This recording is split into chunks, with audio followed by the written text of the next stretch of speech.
Hi, I'm Miss Lora from the Lakevilla District Library, and welcome back to another Fresh Look Friday video.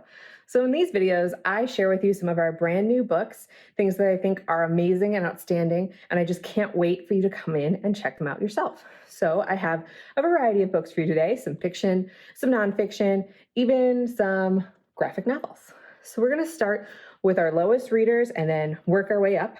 And I'm gonna start with this biography. It's a brand new biography series.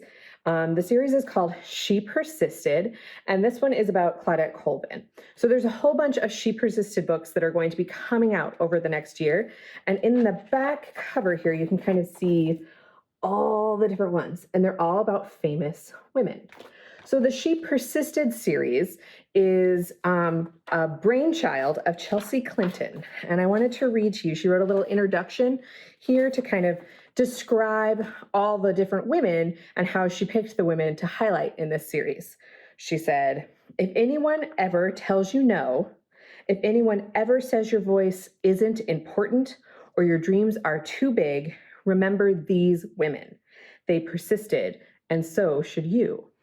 So hopefully all of these books will inspire boys and girls to go do great things. So this one, like I said, is about Claudette Colvin, and it's written by Lesa Cline-Ransome, and each book is written by a different author.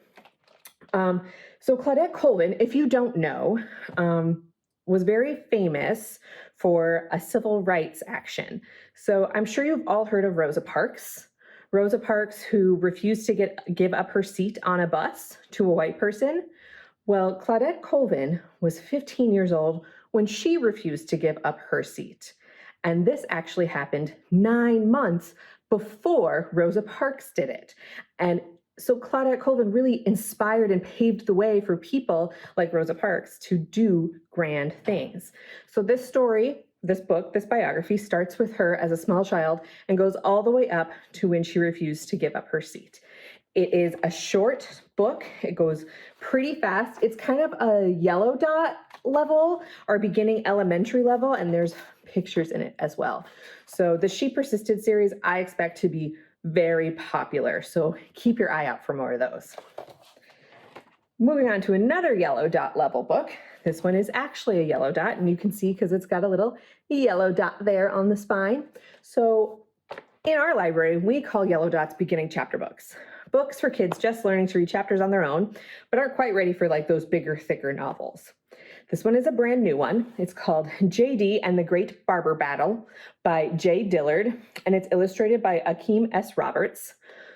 So this book is so good. I could not put it down. I really, really loved it. And it's very relatable. JD is in 3rd grade. He's our main character. And the problem becomes his mom cuts his hair at home, and she gave him a really, really bad haircut. Some of you might have experience with this, especially during the pandemic, where we maybe didn't go to the salons as much or barber shops as much, and our moms cut our hair.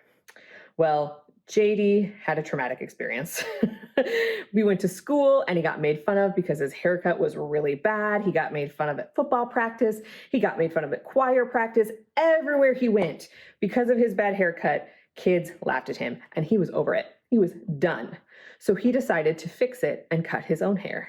Turns out he's really good at cutting hair.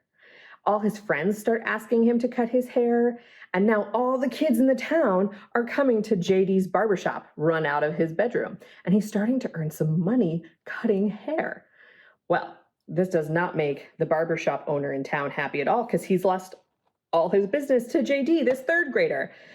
And so JD challenges the barbershop owner to a barbershop battle. It's funny, it's relatable, and there are fun pictures in it too. So you'll see lots of different pictures in the book. JD has an older sister and a younger brother, so he has to deal with siblings. And this is the first in a series, so you'll have to look out for more good realistic fiction for sure. All right, changing gears.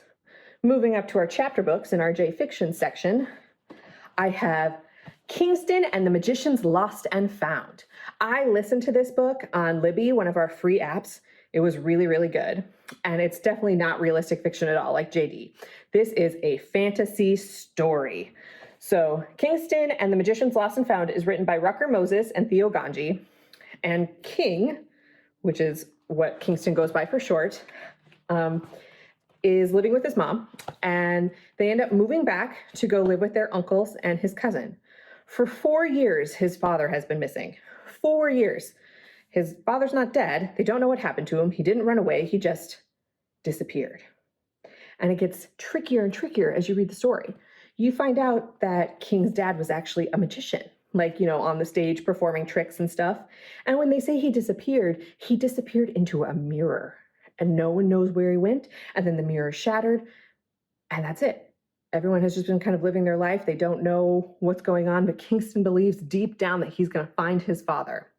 Well, as this mystery unfolds, Kingston realizes that there's magic and then there's real magic.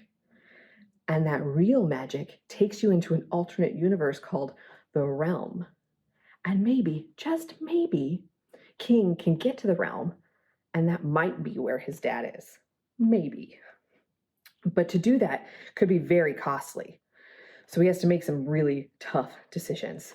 This is a high adventure, a lot of fantasy, but still really, really grounded in reality. His best friend and his cousin helps him on his adventure. It was definitely a great story to read. Kingston and the Magician's Lost and Found. All right. Now I have a graphic novel for you. Still in that magical area. This is called Brightly Woven, and it's by Alexandra Bracken, and it's illustrated by Kit Seaton. So this is actually based on a novel that was written more than 10 years ago, and they've made it into a graphic novel. And our main character is this redheaded girl right here. Her name is Sidel. She lives in a small town. She's a weaver by trade, and she meets this boy right here. He turns out to be a young wizard. His name is Wayland North. And Wayland gets his powers from his robes here, all these different colored robes, and he hurts, like damages one of his robes, and he needs a weaver to help. So Sidel is able to help him. But then we discover that North is on a journey, an epic journey. He has information he needs to deliver to the queen immediately, and that information is very important because it will prevent a war. So Sidel and North go on a quest to try and get to the queen as quickly as possible. But as all quests go, there are obstacles and people that stand in their way. So I really enjoyed it. It was a good questing story. You find out lots of information about Sidel that you would never have guessed. There's a lot of magic involved. I really, really enjoyed it. Brightly Woven. Okay, lastly, I have 2 nonfiction books, and they kind of go together, sort of. This first one is called Get Growing. So this is a family guide to gardening indoors and out, and it's by Holly Farrell. So this book is jam-packed with information.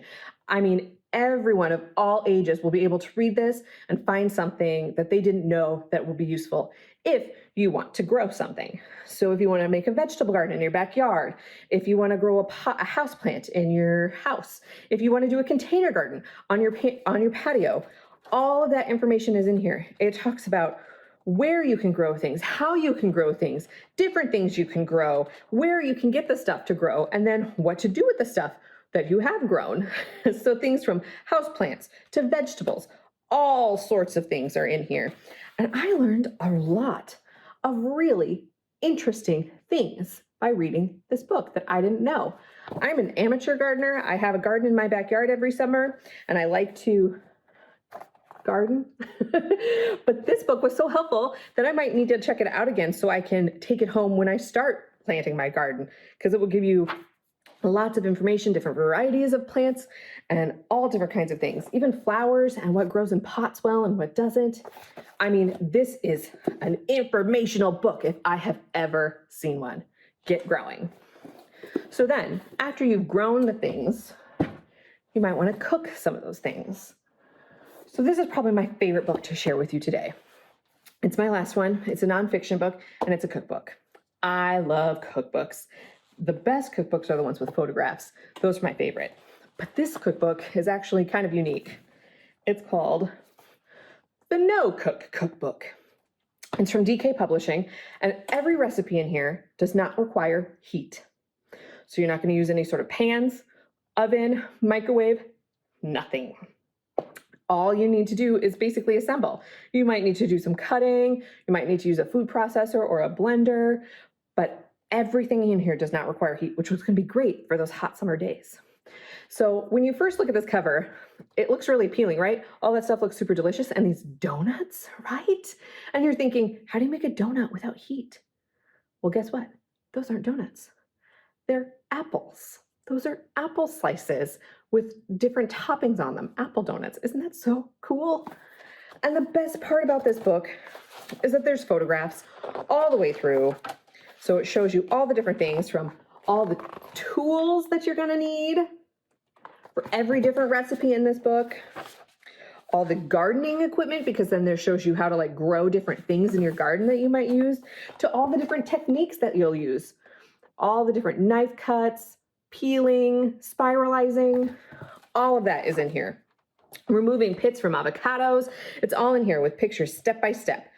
I mean, you have salads, you have soups, you have sandwiches, you have desserts, you have parfaits. There's so much in here. I'm really looking forward to trying some of these recipes. And there's vegetarian stuff, there's not vegetarian stuff. There's shrimp, there's fish, there's all different kinds of things. I want to find that donut page for you so you can see. Pizzas in here, a taco feast. Maybe I'll find that donut page. I was just so surprised because I thought, how do you make donuts without heat? Here we go. Apple donuts, look at that. So they have the ingredients and the tools that you need, and then step by step on what you need to do. I mean, check it out. I'm sure there's at least one recipe in here that you're gonna love. Well, that's all I have for you today. I hope you enjoyed it and you'll come in and check out the books. If you're not quite comfortable coming in, you can still put all these things on hold or give us a call and we can get them ready for you for curbside pickup. Some of these actually are available as ebooks or e-audiobooks as well. If you have any questions, please give us a call. You can visit our website for more information at www.lvdl.org. See you next time.